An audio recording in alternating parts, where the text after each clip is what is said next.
Okay, so ngayon pong hapon ay pagpapatuloy natin yung ating mini-series, no, sa ating pong sinimulang chapter, no, Colossians chapter 3.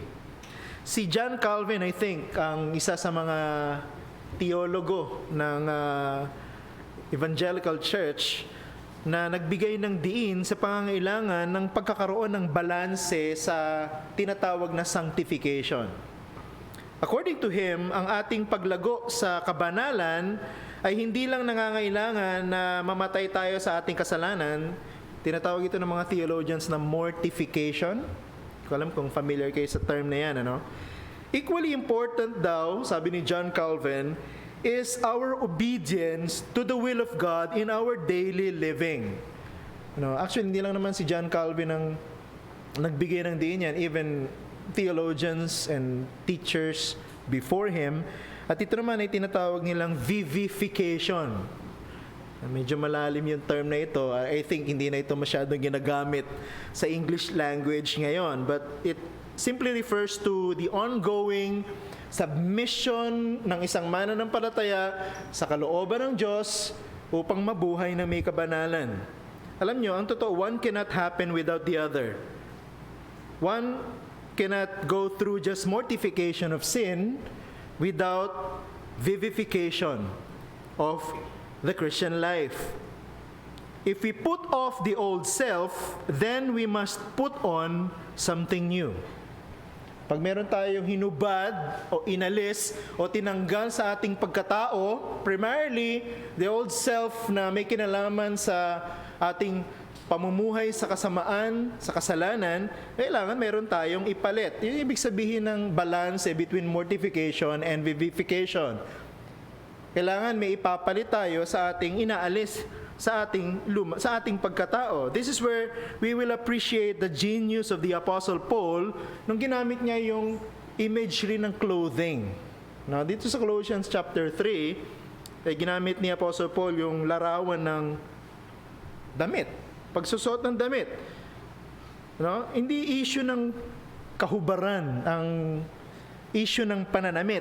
It is about the kind of clothing we are wearing.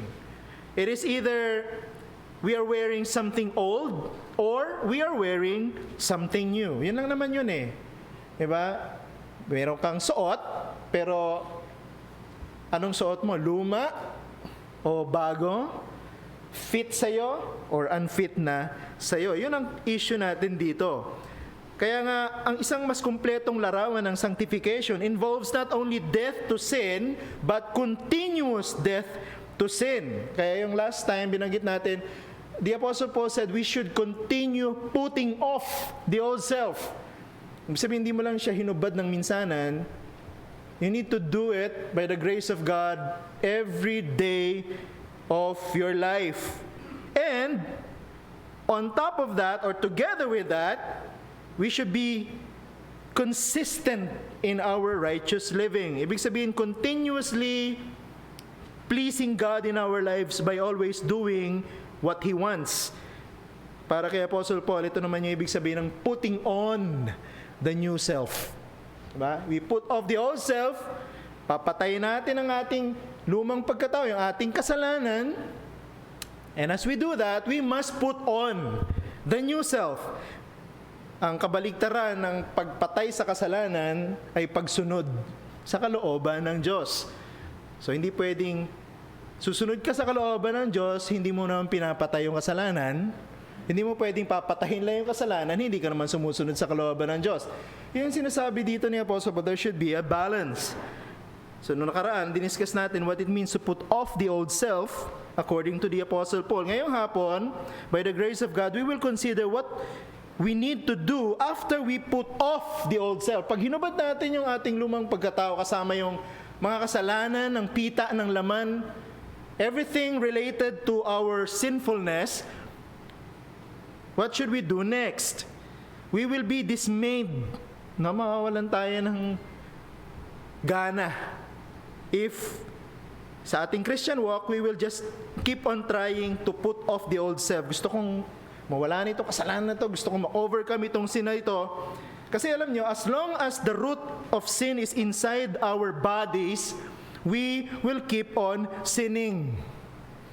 The sin will keep on trying to stick its head out. Ganyan ang kasalanan, no? Para siyang damo. Putulin mo lang ng putulin yung damo, iwanan mo yung ugat na tutubo at tutubo. Mabilis pa nga ang pagtubo ng damo. Sasawa ka eh. Saka puputol eh. Kaya lang, the issue is, we cannot totally uproot sin as long as we are alive in this world.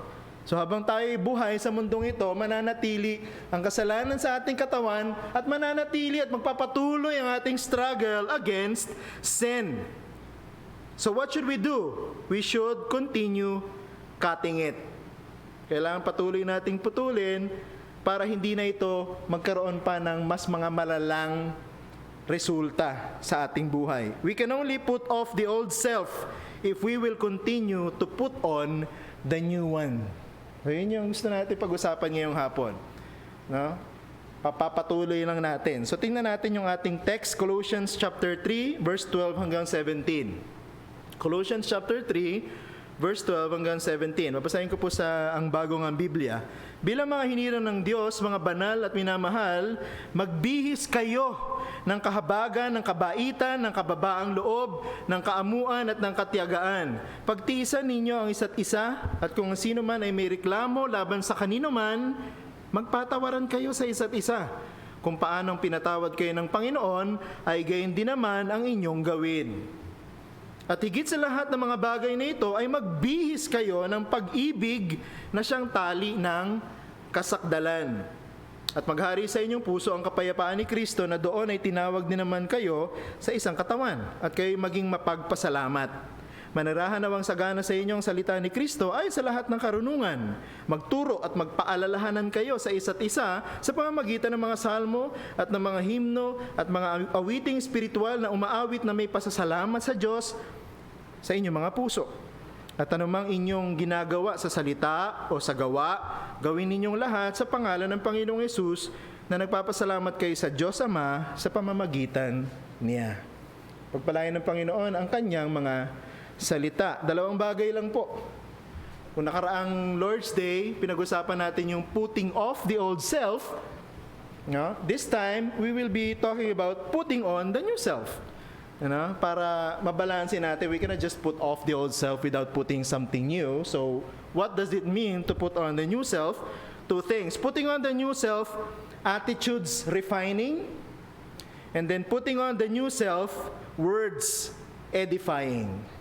Ulitin ko Putting on the new self, attitudes refining. Putting on the new self, words edifying. Okay, so tingnan natin yung first. Putting on the new self, attitudes refining. The Apostle Paul continues with the metaphor of clothing para ilarawan sa atin kung ano talaga yung totoong nangyayari sa buhay ng isang tao pagka naging Christian siya. No? Kaya niya ginamit yung picture na ito ng pagsusuot at paghuhubad ng damit. Ang isang taong namatay na at muling nabuhay kasama ni Kristo dahil sa kanyang pananampalataya ay inaasahang mabubuhay ng isang bagong buhay, mabubuhay ng isang buhay na nagre-reflect ng kanyang totoong identity. Nagpapakita ng kung sino talaga siya as a Christian in this world. A Christian's identity is so intertwined with his Lord that he lives on earth with a lifestyle that fits heaven. Ulitin ko yan. The Lord and the Christian lives so close with each other. Yun ang sinasabi sa ating na description ng Christian. Ang isang disciple ng Panginoong Jesucristo. Ang buhay natin should be so close with the Lord's na ang ating buhay dito sa mundo ay buhay na fit para sa heaven. Hindi po tayo mga mamamayan ng mundong ito, alam natin yan. Pero, dapat nabubuhay tayo sa ibabaw ng mundo, hindi umaayon sa pamumuhay ng sanlibutan. Hindi katulad sa ibang occasions or sa buhay natin dito sa mundo, minsan pag nag-migrate ka, nabuhay ka sa ibang lugar na hindi mo kinalakhan, ang tendency ng mga tao is to imitate the way people live in that particular country. Diba, no? May mga Pilipino na nag-migrate sa Amerika, no? Na nung lumipat sila sa Amerika, nabuhay sila na parang Amerikano, at ang kanilang pagsasalita, mas matindi pa ang slang sa Amerikano. Ang sinasabi natin dito, pag tayo ay naging mananampalataya ng Panginoong Jesucristo, bagamat tayo nabubuhay sa mundong ito, tayo citizens ng heaven, hindi tayo aayon sa takbo ng mundong ito. Yan ang malinaw sa tinuturo sa atin ng New Testament. Paul, in our previous sermon, explained to us that there is only one way of doing this. We must continue to die in our sins. Patuloy tayong mamatay sa ating mga kasalanan. If we will continue to wear something dirty and unfit clothing every day, that's not proper. I don't think a person in a right mindset will continue to wear old and unfit and dirty clothing every day. Diba? Ano yan? Meron na pong tinatawag na mental illness. If a person, laging yun ang suot niya, hindi na nilalaban, sikip-sikip na sa kanya, pero ayaw niyang palitan. So merong mental illness na tinatawag, no, to describe that. But a normal person will put off something dirty and unfit clothing. Bakit? Kasi it's uncomfortable. It's not really a reflection of who you are. So the same with the Christian. Pag ang isang tayo naging mananampalataya, he will not be comfortable anymore na suot niya yung kanyang lumang makasalanang pagkatao. He will put off the old self, which is characterized by wickedness.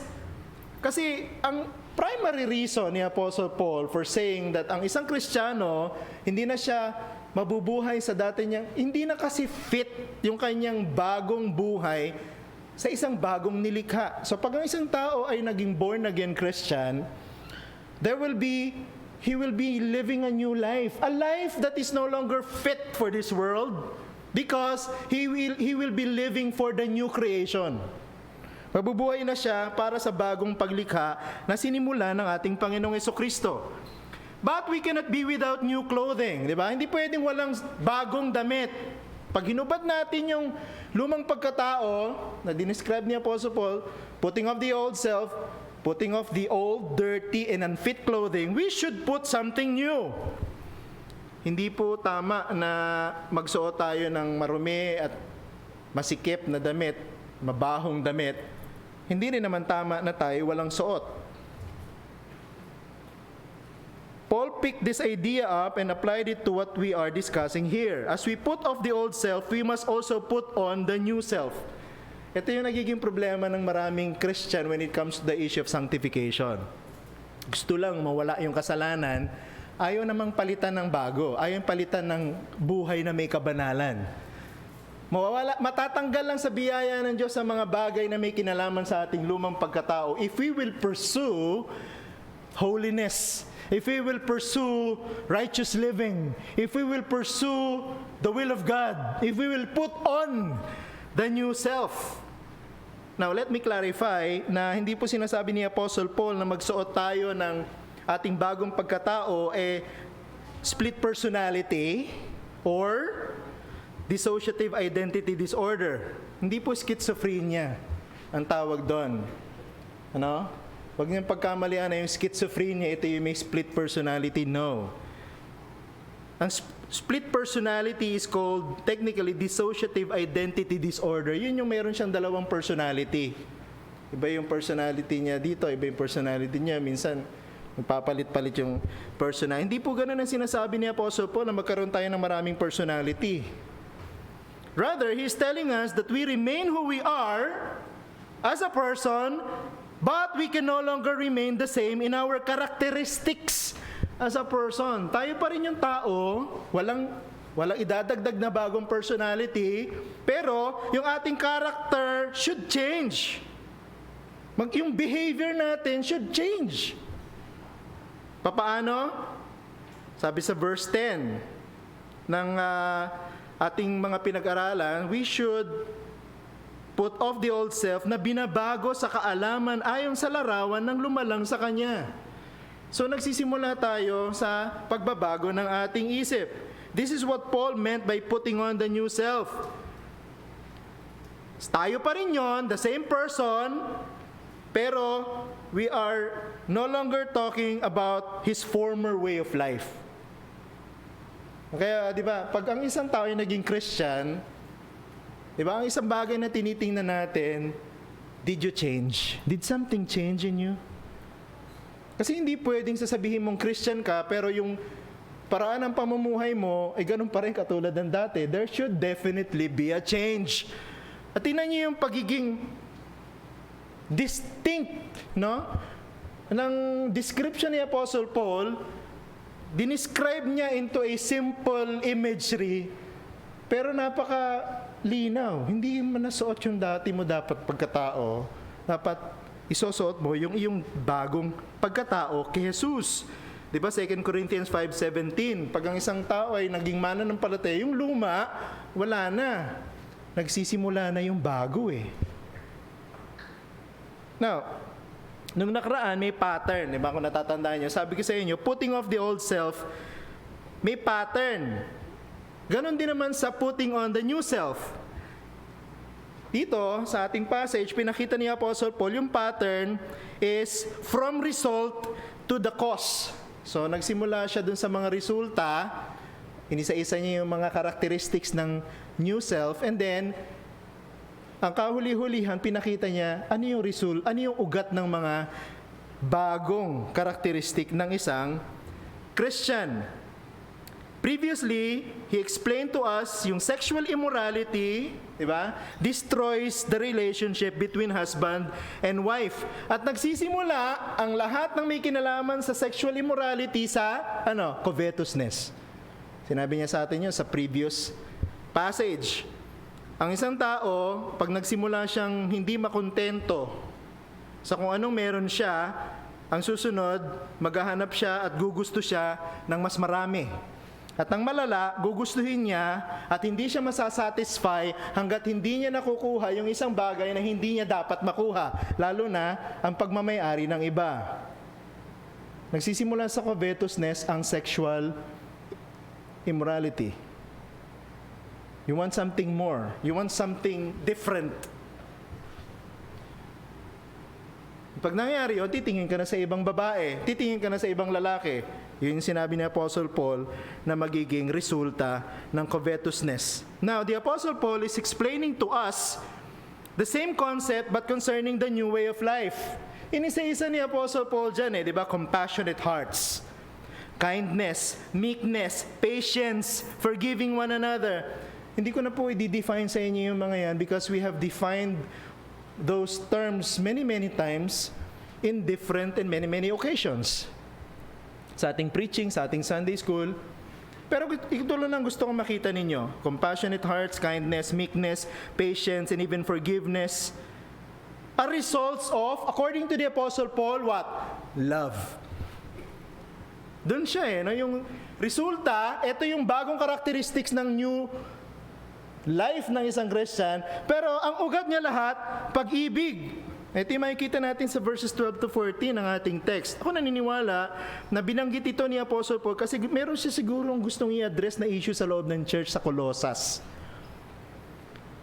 Alam natin yung background, nabanggit ko na rin last time nung sinimula natin itong chapter 3, na merong threat ng isang false teaching, pinaghalong Judaism and mysticism na pumasok sa loob ng church. Pero alam niyo, hindi lang naman yan ang problema ng church. Madalas, wala namang heresy, pero may problema pa rin ang church. Anong problema ng church? Relationship sa loob. Diba? Hindi nawawala ng problema ang church. Kung paano hindi nawawala ng problema ang isang Kristiyano sa kanyang sarili. Diba? Nakikita niyo yung conflict sa kanyang pagiging nananatili siya sa katawan na mahina sa kasalanan, pero yung alam niya yung puso at kaluluwa niya at yung isip niya gusto ay nakatutok at ginagawa ang gusto ng Panginoon, pero may conflict. Ganon din sa loob ng church. Saan nangyayari yun? Sa mga relationship. So the Apostle Paul must have seen that as one of the things that he needed to address. That's why he included this part of his letter. Bahagi ng ating goal sa ating paglago, sa ating pananampalataya, ay ang pagkatuto natin kung papaano natin itatrato ng mahusay ang pinakamalapit nating kapitbahay. Sino bang pinakamalapit nating kapitbahay? Yung mga member ng church. Kaya sumulat si Apostle Paul. You see, we cannot start working through our relationships and with each other as a church without starting first dun sa root, ugat, ng isang relasyon na nagbibigay ng luwalhati sa Diyos. Ano yun? Ano yung ugat ng God-glorifying relationship? Love. Tandaan natin ang Panginoong Jesucristo. Sinamarize niya yung ikalawang bahagi, ikalawang tableta ng 10 utos ng Diyos. Diba sa Matthew 22 verse 39, papaano isinamarize ang Panginoon into a single command? Ang sabi diyan, at ang pangalawa ay katulad nito, ibigin mo ang iyong kapwa na gaya ng iyong sarili. So there you have it.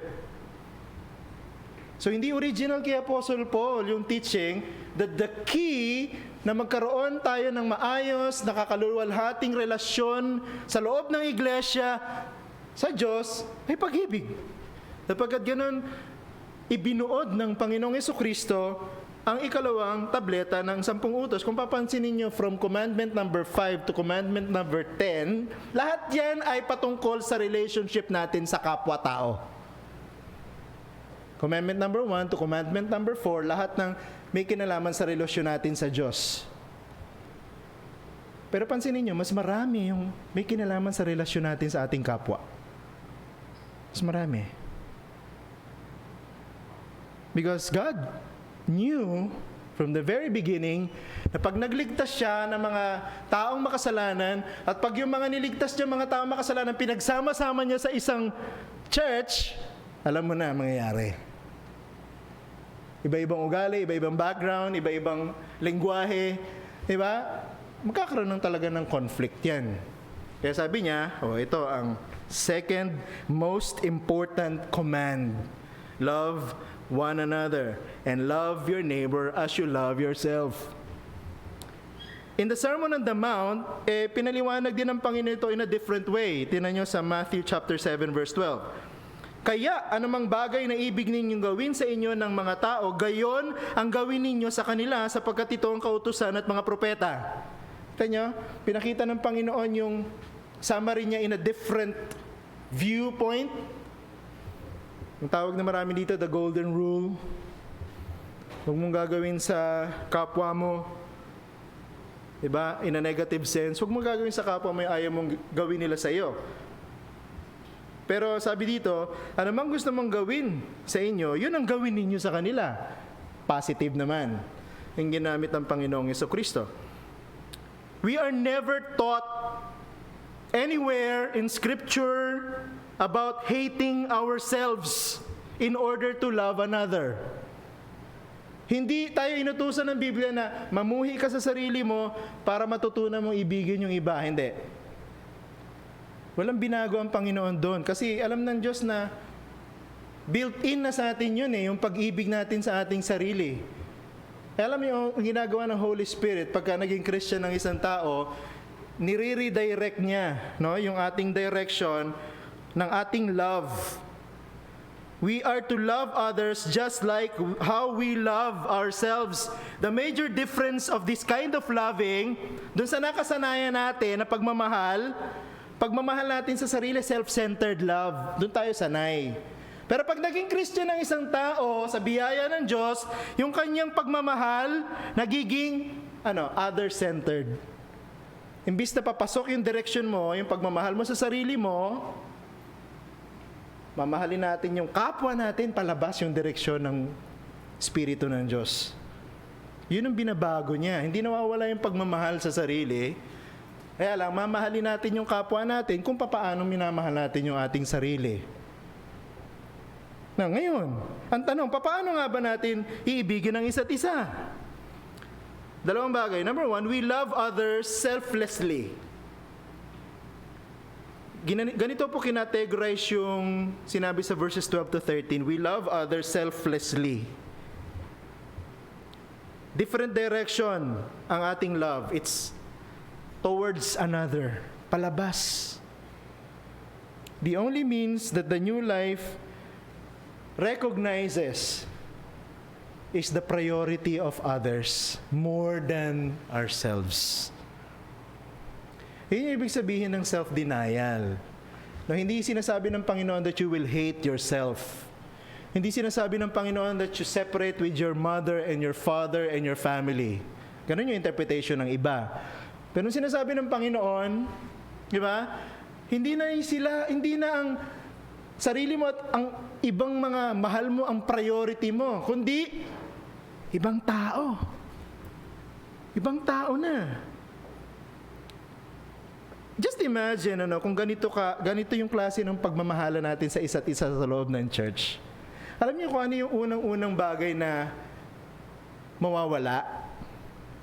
O hindi man mawawala, may iwasan? Conflict. If we love others selflessly, if we love one another as we love ourselves, we will be able to avoid conflicts.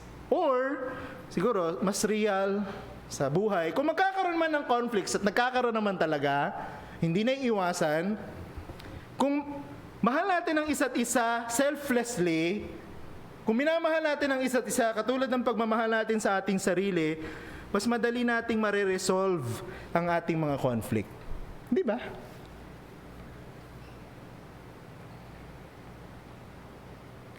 Halimbawa, ang isa sa mga madalas pinagmumula ng hindi pagkakasundo sa loob ng church ay yung mga hindi magkasundong mga arguments. No? Nag-aaway kasi hindi magkasundo sa paniniwala, sa ideals, and so on and so forth. Ngayon, pagka naging Christian daw pala ang isang tao, ang pinakamahalaga sa kanya, hindi yung manalo siya sa argument. Ang pinaka-importante naman pala sa kanya, hindi na mapapatunayang tama siya. It is rather to listen to the point of another and being willing to accommodate. Ganun na pala yung dapat na maging treatment ng mga Christian sa loob ng church. Hindi man mawawala na hindi talaga kayo lagi magkakasundo sa lahat ng bagay, pero dapat willing kayong mag-usap, willing kayong makinig sa isa't isa. Alam mo, madalas lang naman sa hindi pagkakaintindihan, hindi naman kasi nakikinig sa isa't isa eh. Diba? Nabanggit ko sa Sunday School last time na nag-aaway na lang muna bago makinig sa isa't isa. Diba? Bakit hindi natin gawin sa biyaya ng Panginoon na makinig muna sa isa't isa at tingnan natin kung mag-aaway pa tayo sa katapusan o hindi na. Yun ang sinasabi sa atin ng salita ng Diyos eh. Pero talagang alam nyo, mahirap talaga. Mahirap. Kasi laging kokontra yung ating pagiging makasalanan sa gusto ng Diyos eh. Pero ito yung sinasabi ng Panginoon. Kung tayo ay tama, halimbawa, gusto nating kumbinsihin yung kapatid natin sa Panginoon na tama sila, pwede naman natin gawin yun na hindi natin sinasaktan ng isa't isa. Di ba, no? Pwede natin kumbinsihin ng bawat panig nang nag-uusap ng mapayapa, mahinahon, wala nang sakitan ng loob. Pwede naman yun. Pwede naman. Okay, so we can only do that if we love others selflessly. Pangalawa, sabi ni Apostle Paul sa verses 12 to 13, we should forgive one another lovingly. We should forgive one another lovingly. The manner of expressing selfless love is by forgiving others lovingly. Nagpapatawad tayo sa isa't isa dahil mahal natin ang isa't isa. We cannot forgive someone without being loving. Ulitin ko po yun. We cannot forgive someone without being loving.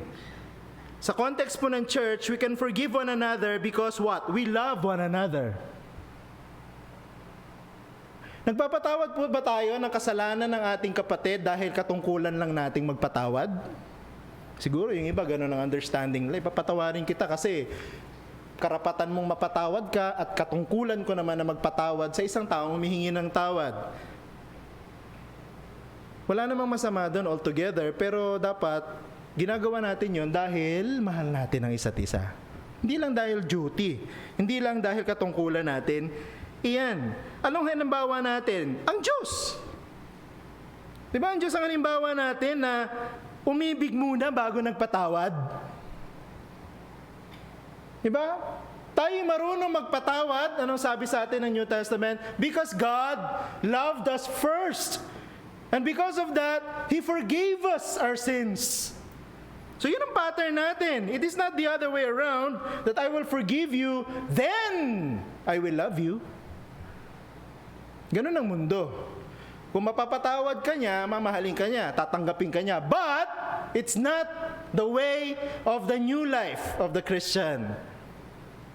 We should love each other first, and as a result of that, it should not be hard for us to forgive one another. Again, conflicts cannot be totally removed even in our relationships as Christians. But with love, we can resolve them with proper closure. Yun lang lagi kong paulit-ulit na tinuturo. Closure. Wala kasing idea ng closure sa kultura ng mga Pinoy. Sa atin, wag na lang nating pag-usapan, tapos na eh. Pero hindi ibig sabihin nun, may closure. Ano ibig sabihin ng closure? Pinag-usapan ninyo, nagkasundo kayo, issue ng forgiveness, pinag-usapan niyo yung issue ng inyong pinag-awayan, humingi kayo ng tawad sa isa't isa, at nangako kayo sa isa't isa na yung pinag-awayan ninyo ay hindi nyo na isusumbat sa isa't isa. Yun ang closure. Yun ang closure. That applies to all kinds of relationships. Husband and wife, no? Parents to children, brothers and sisters, members of the church. It's a universal, biblical principle when it comes to forgiveness. Closure. Closure lang kasing alam ng marami, sa nag-break sa relationship, may closure. Hindi lang po ganun yun. It's richer than that. Baka hiniram nga lang yun ng romantic movies sa biblical principles ng church living. Now, if we love each other, we will try to understand each other. Tama? We will wait patiently for each other until we meet on the same ground. Ganun ang nagmamahal sa isa't isa. Magiging pasensyoso tayo sa isa't isa, maghihintay tayo sa isa't isa hanggang sa magkaintindihan talaga tayo. Hindi mo pwedeng ipilit eh. Hindi mo pwedeng puwersa yun. Dapat there is willingness on both sides that you will agree, that you will meet on the same ground. At ang pinaka-epektibong paraan po nito, mga kapatid, mga kaibigan, makikinig tayo sa isa't isa. At syempre, dapat may nag-i-initiate na mag-usap tayo. Hindi pwedeng maghihintayin tayo sa isa't isa. Sino kayo mauna sa amin na mag-initiate? Dapat may nag-i-initiate. Let's talk. Mag-usap tayo. Let's sit down. Lalo na pag mababa na yung mga emosyon, di ba? Mag-usap tayo. Alam nyo, banggit ko nga last time, di ba? Pagka nangyari yon, maiintindihan natin, ay sana pala hindi muna ako nagalit. Ay sana pala hindi muna kami nag-away. Kasi kung nakinig muna ako sa side niya, at nakinig siya sa side ko, wala. Baka nga makita pa natin na magkaparehas pala tayo ng pinaniniwalaan. Napakalaking bagay po ng mag-usap muna bago mag-react. Ngayon, siguro, bakit pag-ibig? Bakit pag-ibig ang ugat? Yan ang isang magandang tanong. Piniliwanag sa atin yan sa verse 14, kung bakit pag-ibig. Because love is the only way we can maintain unity inside the church. Ang pag-ibig ang sa larawan ng pagdadamit. Sa panahon kasi ni Apostle Paul, hindi lang kasi panahon natin na isang damit lang usually ang suot natin, di ba? Pag nasa bahay tayo. Sa Jewish culture, patong-patong ang damit niyan eh. At merong overcoat yan. no, that binds all of those underclothes together, no, to keep them in place. Yun yung sinasabi ni Apostle Paul dito na function ng love. It's love that binds all of those underclothings together. Di ba? Yung lahat ng attitudes na binanggit ni Apostle Paul doon, sabi niya, love ang magbabind sa kanila. Love ang cause para maging one sila. It is God's love that caused Him to redeem us. Tama? It is God's love that caused Him to gather us into one body. Tama? Pag-ibig ng Diyos ang dahilan ng lahat ng ito. It is also love that we learn from God that will keep us or help us maintain becoming one as a church. Wala naman ibang paraan po para manatili tayong isa. Hindi naman po tayo nananatiling isa dahil majority nagkakasundo. Hindi po ganun ang church. Hindi po tayo parang society lang dito or club na majority wins. Hindi ganun. Diba? Ang picture niya po ng church, body eh. So, hindi po majority naman ng katawan natin eh, isang part lang ng katawan eh. Different parts, but they are one because they are functioning as one. They were created and designed to be one. Ganun din ang church. And the only way for us to remain in such a condition is love. Kung wala ang pag-ibig ng Diyos, hindi tayo mag-exist as a church. Kung wala ang pag-ibig natin sa isa't isa, hindi tayo magko-coexist as a church. Ulitin ko po yun. Without God's love, we won't exist. Without love for each other, we cannot coexist. It's love. Let's go to the second point. Putting on the new self, words edifying. Now, in our previous sermon, we also explained that we do not just put off the attitude of the old self, sexual immorality, rooted in covetousness. We also, by God's grace, get rid of our bad way of speaking towards each other. Ang pagsasalita natin, di ba? Binigyan din natin yan ng pansin. Our words, when released unchecked, can also destroy relationships. Hindi lang naman relationship ng mag-asawang nasisira, di ba? Relationship din ng mga magkakapatid sa Panginoon. In fact, this is the easiest way for us to hurt one another. Nasa words. Hindi po ako nagsasalita kasi I'm perfect in this area. Isa rin dito sa mga kahinaan ko. Andiyan ang asawa ko para magpatunay sa inyo. Kung gusto nyo interviewin, you can go ahead. My children, all of us are weak when it comes to our words eh. Pero sabi ko nga kahit pipi, no? Hindi porket pipi hindi nagkakasala eh, no? Hindi nga sila nakakapagsalita pero sa isip naman nila nakakapagsalita din sila.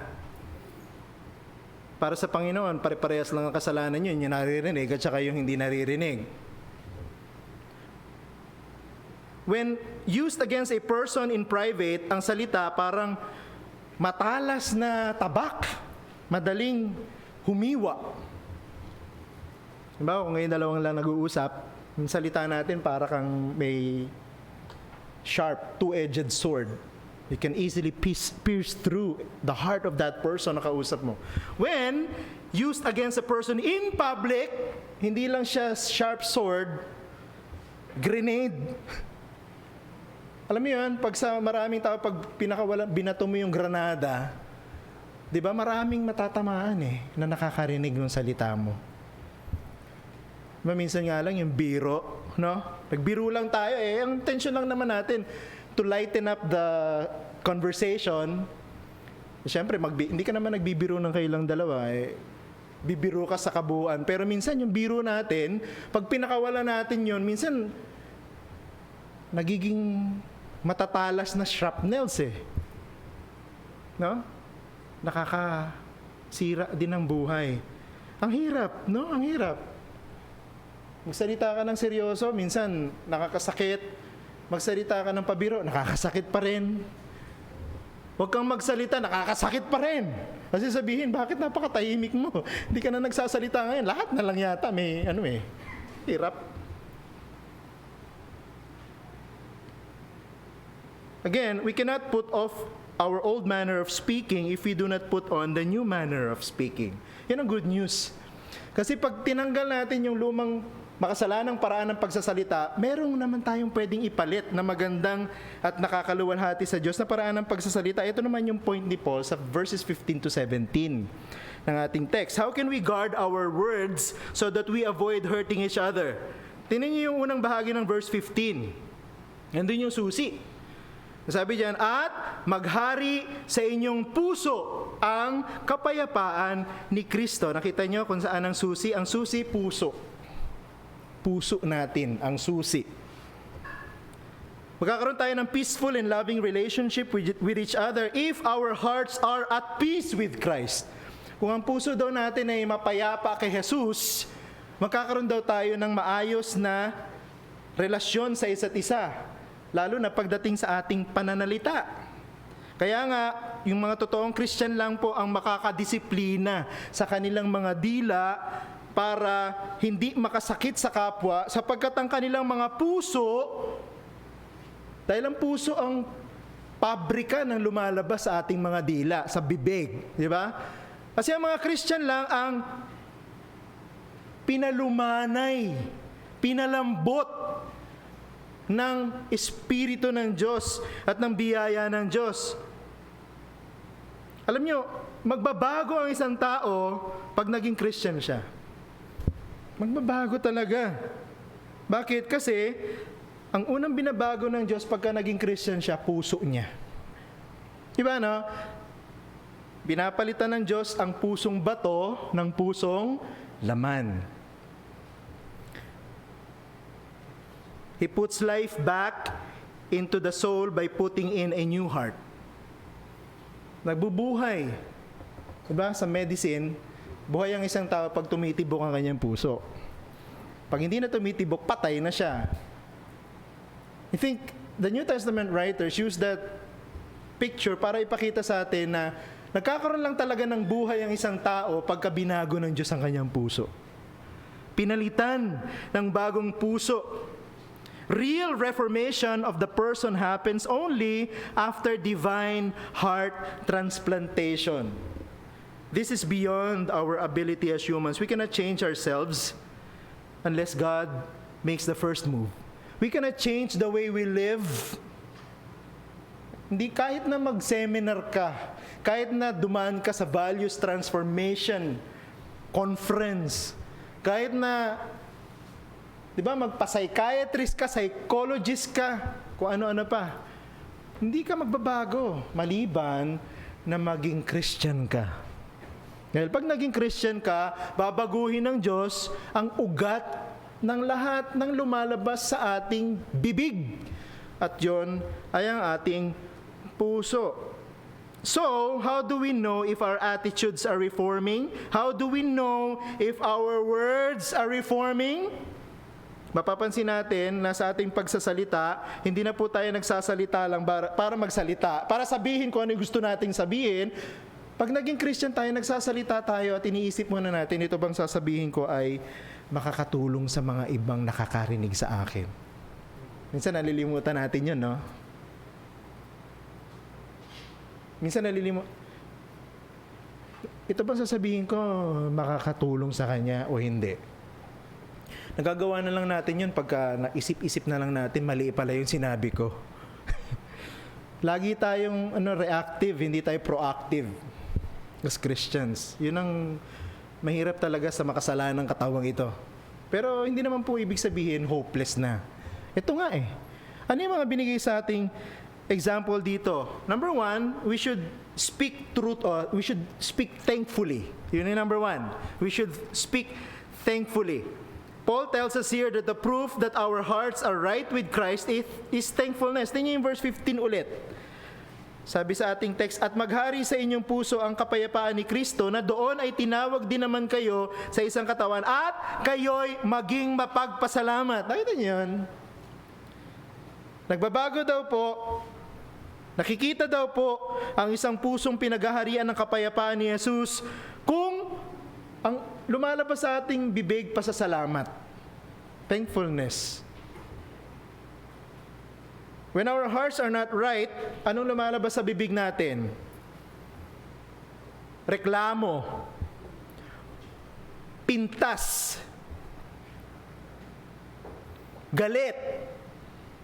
Ano pa? Yung lahat ng negative lalabas sa bibig. Yun ang unang di ba? Pinaprocess ng isip at puso natin sa bibig talaga lumalabas. Yung iba na nag-progress na at sumobra na sa kasamaan, hindi na lang sa bibig, pati sa kamao lumalabas ang kanilang galit, ang kasamaan ng kanilang puso May expression talaga.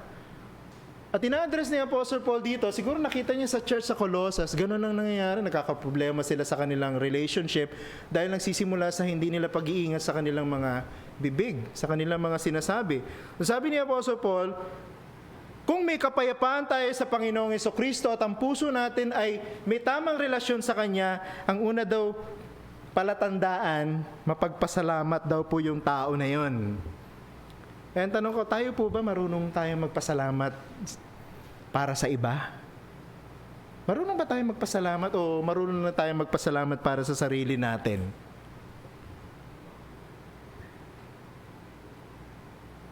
Kaya nga sa online prayer meeting natin, diba, I'm trying to, as much as possible, gather all of those thanksgivings and then we include it and then we pray for them.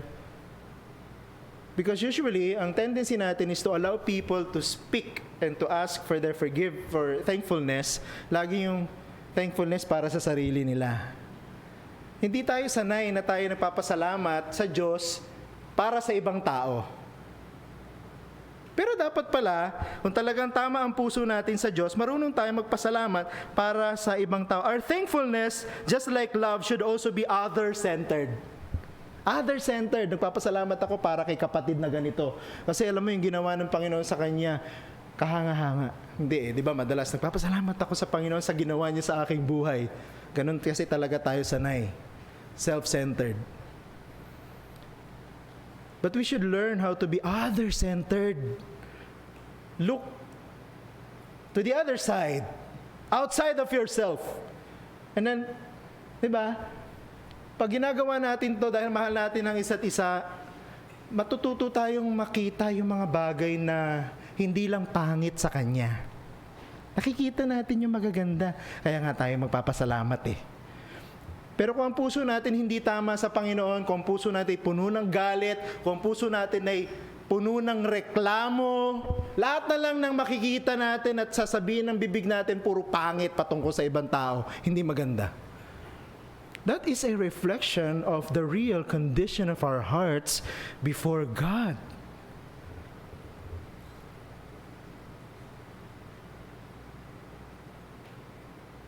Second, hindi lang tayo dapat nagsasalita ng may pagpapasalamat, we should speak truthfully. Isa pa daw pong patunay ng isang puso na may kapayapaan sa Diyos ay nagsasalita siya truthfully. Pansinin ninyo, hindi ko po sinasabing nagsasalita ng katotohanan. Iba kasi ibig sabihin ng we speak the truth doon sa we speak truthfully. Magkaiba po yun. Okay? What is the difference? We speak the truth, yet we hurt others. Diba? Madalas nga ganun Pag nagsasalita tayo, minsan ego trip Nagsasalita lang ako kasi gusto kong sabihing mali ka. Totoo naman yung sinasabi ko patungkol sa'yo, pero totoo yung sinasabi ko patungkol sa'yo dahil mali ka at tama ako. Ganun lagi ang problema sa ating pride, sa ating pagiging selfish. Pero ang sabi ng Apostle Paul, hindi dapat ganun yung pagsusuot ng bagong paraan ng pagsasalita. Dapat, ang paraan ng pagsasalita, nagsasalita tayo ng katotohanan na iniiwasan ang makasakit sa iba. The truth should not always hurt. If we Christians speak the truth lovingly and as a result, gently. Ito pa, isang mahirap na bagay ito. Kahit ako, laging tumatumbling dito. Pero yun ang sabi sa atin ng Word of God no one can be exempt from this. Lahat tayo dapat matuto. Anong sabi ni Apostle Paul dun sa Ephesians 4:15a sa ESV? Rather, speaking the truth in love. I think there's a reason why he said that. Diba? Because if he will just speak the truth without love, anong magiging epekto nito, harshness. Sharpness. Pero, sabi ng Apostle Paul, speaking the truth in love, ano magiging resulta? We will be careful, we will be gentle, di ba? Ayun ang key. Di ba? Yun lang key. Kaya pagka sinaktan ka ng isang kapatid sa kanyang pananalita, tanongin balik mo sa kanya, do you love me? As your brother in the Lord? Because if you love me, you will not hurt me, even with the truth. Kahit sa katotohanan. Magdadalawa, 3, 4, 5, 10, 20 pag-iisip bago bitawan ng pananalita. Alam niyo kung bakit? Kasi pag binitawan natin, hindi na natin pwedeng habulin at bawiin. Hindi mo pwedeng sabihin, ay binabawi ko na yung sinabi ko. Hindi naman na pwede yun. Nasabi mo na. Kaya nga sinabi ni James, dahan-dahanin natin yung ating pagsasalita. Ang daming wisdom sa Word of God na, ang totoo, ang hirap-hirap gawin. Pero hindi naman po sinulat ng Panginoon yan sa kanyang aklat dahil imposibleng gawin. No? Kaya nga natin pinag-aaralan, pinananalangin, sa biyaya ng Diyos, dapat tulungan na tayong magawa natin. Di ba? Na-practice natin yan. The intention of our hearts are hidden, di ba? Hindi nakikita ng mga tao yan. So, dapat, kung hindi nakikita ng mga tao yan, mag-iingat tayo bago tayo magsalita. Iisipin muna natin, minsan kasi, iba, maganda yung intention ng puso natin, pero pag binitawan na natin yung salita, iba na yung dating eh. You know? Huwag na tayong lumayo sa mag-asawa na lang eh. Minsan, tama naman yung intensyon ng puso mo, sinasabi mo yun dahil mahal mo yung asawa mo. Pero pag binitawan mo yung salita, parang uppercut eh. No? Parang uppercut ang dating eh. Ang dating sa kanya, you want to knock them down eh. Not to build them up. Ang sabi ni Apostle Paul, pag nagsasalita tayo, we should build each other up. We should edify each other. So this is definitely not easy. And the teaching about forgiveness should help us in our adjustment habang tinitrain natin yung sarili natin sa mga bagay na ito. Diba? Nagkakamali pa rin. So, kaya nga may forgiveness. No? Nagtitraining pa naman tayo dito sa mundo. Hindi pa naman tayo perfect, diba? So, dapat lawakan natin yung pangunawa natin. Pangatwiranan natin ang isa't isa. Ay, baka kaya niya nasabi to. Kaya niya nagawa to dahil ganito yung pinagdadaanan niya. Dahil ganito yung situation niya. Anong susi? Eh di pakinggan mo. Ano ba yung side mo? Ano ba yung dahilan mo? Bago tayo magsalita, bago tayo mag-isip. Diba, no? Ang dali-dali, pero parang sa reality, ang hirap-hirap gawin nun. Kasi nga may pride, may selfishness, may temptation dyan si Satan, don't do it. Ikaw dapat ang nilalapitan, ikaw dapat ang inaamo, so on and so forth. Ganyan ang kaaway eh. Pero ang Panginoon, self-denial, no. Kahit ikaw ang tama, sabi ng Panginoon, dapat ikaw ang mag-initiate ng conversation so that you can, what? Prevent any further damage and to restore good relationship and so on and so forth. So what is the key to make this happen? Look at verse 16. Sa ating text, manirahan nawang sagana sa inyo ang salita ni Kristo, ayon sa lahat ng karunungan. Magturo at magpaalalahanan kayo sa isa't isa sa pamamagitan ng mga salmo at mga himno at mga awiting spiritual na umaawit na may pasasalamat sa Diyos sa inyong mga puso. Nakakapagsalita lang tayo ng may pagpapasalamat, nakakapagsalita lang tayo ng may pag-iingat at may pagmamahal kung ang atin daw pong puso ay puno ng salita ni Jesus. Nandun pa rin, babalik tayo pa. Puso pa rin ang susi pala. Kung puno, kung tayo may kapayapaan sa ating puso, sa Panginoon, maayos tayo sa ating kaugnayan. Kung puno ang ating puso ng salita ni Jesus, maayos din ang ating pagsasalita sa kapwa. Yun pala ang susi. If we spend more time studying the Word of God, we will have less time using our words mindlessly. Pagka busy daw po tayo mag-aral ng salita ng Diyos, maiwasan daw po natin gamitin ang ating isip at pananalita ng walang saysay. At kung magsasalita man tayo, maiwasan nating magsalita ng nakakasakit.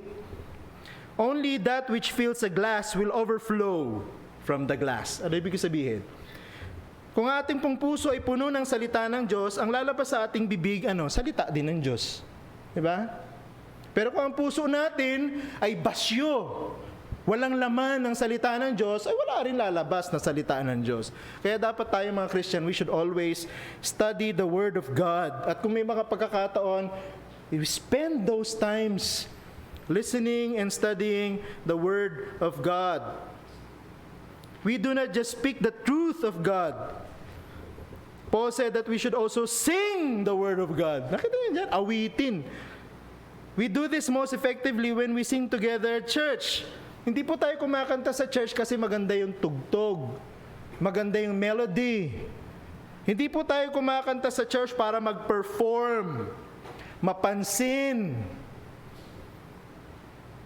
Ang linaw ng text, tayo umaawit sa church ng katotohanan para paalalahanan ng isa't isa, para turuan ng isa't isa. So we sing not for God. Yan ang madalas, di ba? Tayo pong lahat ay umawit sa Panginoon. Kahit reform, nagkakamali doon. Pero ang sabi ng text ni Apostle Paul, tayo umawit ng salita ng Diyos sa isa't isa. So pag tayo pala ay umaawit, nagtuturo tayo sa isa't isa. Hindi lang pala pastor ang may ministry ng word pagka Sunday. Tayo pala lahat sa isa't isa may ministry ng word pag Sunday. How? By singing the word. Okay? So let's try to avoid any form of distraction whenever we are singing the word. Hindi po tayo umawit para mapansin tayo, ma-direct yung attention ng mga tao sa atin because our voice is beautiful. Hindi ganon. Again, that's selfishness. That's pride. Umaawit tayo para marinig nila yung mensahe ng salita ng Diyos na inaawit. Yun ang purpose ng singing, mga kapatid. According to the Apostle Paul. Okay? In the end, sinamarize ni Apostle Paul yung kanyang discussion with verse 17. Tingnan nyo. At anumang inyong ginagawa sa salita o sa gawa, gawin ninyong lahat sa pangalan ng Panginoong Hesus na nagpapasalamat kayo sa Diyos Ama sa pamamagitan niya. Ulit-ulit yung pasasalamat, di ba? So we put off the old self and put on the new self for one great purpose only. Ano yung layunin? Kung bakit hinuhubad natin yung ating makasalanang pagkatao at pinapalitan ng bagong pagkatao, nakawangis ni Jesucristo, anong sabi diyan? Para sa kaluwalhatian ng Diyos. So kung ang ating ugali, ang ating paraan ng pagsasalita, dapat sa kaluwalhatian ng Diyos. Yung sinasabi ni Paul sa verse 17. Pero paalalahanan ko kayo that there is a proper order of things. We start with the heart, that is first expressed in the change of the way we behave. The last change is the way we speak. Puso muna binabago ng Diyos bago yung pananalitaan natin. Kaya kung yung pananalita natin, hindi natin makontrol, may problema ang puso. It's either hindi pa pinapalitan ng Panginoon ang puso mo ng pusong laman dahil hindi ka pa Christian, or the Lord is still dealing with you sa iyong kasalanan. So one or two things. Christian ka, but you are still undergoing maturation. Nagmamature ka pa. So ano dapat treatment ng isang Christian doon? Patience. Magpasensya tayo sa isa't isa. Huwag tayong laging galit. Huwag tayong laging walang pasensya, walang pangunawa. Lawakan natin ang pangunawa. Papaano pangatwiranan natin ang isa't isa lagi. At tanungin natin talaga ang kapwa natin kung ano talagang dahilan. And then, secondly, kung hindi siya Christian, evangelize natin. Yun lang naman ang attitudes. The first and greatest other-centeredness happens pag na-realize po ng isang tao hindi niya kayang iligtas ang kanyang sarili at titingin siya kay Jesus. Yun ang una daw pong other-centeredness ng isang makasalanan. titingnan ko si Jesus kasi hindi ko kayang iligtas ang sarili ko. Pero alam niyo kung sino yung unang other-centered? Diyos mismo. The first and the one who taught us about other-centeredness is none other than God. Why? Because God saved sinners. Inisip niya yung mga makasalanan, inisip niya ang paraan ng pagliligtas sa Kanya, ginawa niya ang paraan ng pagliligtas. At ito ngayon inaalok sa inyo ng mga hindi Christians dito at nakikinig. Ang Diyos ang unang tumingin sa iba. Kung tiningnan ng Diyos ang kanyang sarili, wala siyang ililigtas. Pero tiningnan niya ang mga makasalanan at sabi niya, magliligtas ako. Bakit? Dahil iibig ako ng mga makasalanan. So ang alok ng Diyos sa atin ngayon, kung hindi ka pa Christian, huwag mo munang isipin yung paano ko ayusin yung buhay ko, paano ko ayusin yung pananalita ko, paano ko muna ayusin yung relasyon ko sa Diyos. Kung hindi ka pa Christian ngayon, yun muna isipin mo. Huwag mo muna isipin paano ako magbabago, paano ako magiging maayos sa pagsasalita. Isipin mo muna yung gospel offer sa iyo. Kasi pag naging Christian ka, doon mo na lang iisipin kung paano magbabago ang iyong pamumuhay, ang iyong ugali, at ang iyong pananalita. Pag naging Christian ka, saka ka lang mananalangin sa Panginoon, Panginoong Yesus, gawin mo ako na katulad mo. Manalangin tayo. Aming Ama, nagpapasalamat kami sa iyo for reminding us once again mga sensitive na mga bagay itong pinag-usapan namin at lahat sa amin dito ay nag-i-struggle sa mga katotohanan na ito. Lahat kami dito ay nakakaintindi na napakahirap talaga ng mga katotohanan na ito. Pero salamat po sapagkat ipinakita mo rin sa amin na hindi imposible na gawin ng mga bagay na ito. Hindi imposibleng hubarin ang aming lumang pagkataong nakatutok lamang sa paggawa ng masama. Kundi kami sa biyaya ng iyong pagliligtas, kaya naming tumingin kay Hesukristo at sa pamamagitan ng kanyang tulong, pwede kaming magsuot ng buhay na may kabanalan, may pag-ibig sa isa't isa, may kahinahunan, may pagmamahal sa isa't isa. Pwede kaming mabuhay, gumawa, magsalita ng nakaluluwalhati sa iyo. Hinihiling po namin, Panginoon, tulungan mo kami.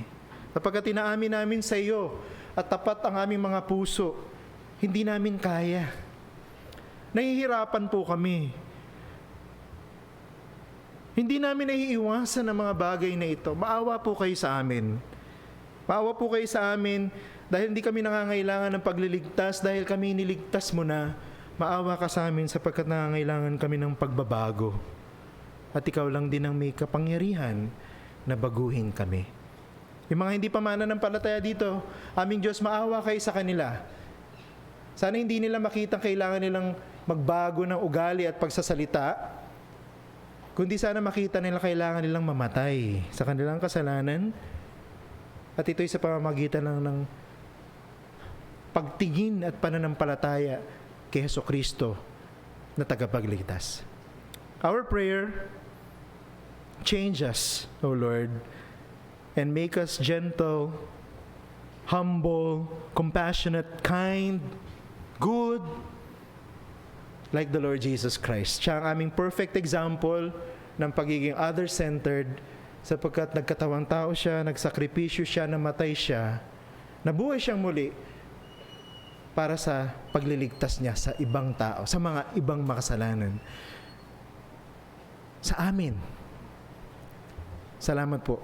Ito po ang aming dalangin sa pangalan ni Jesus. Amen.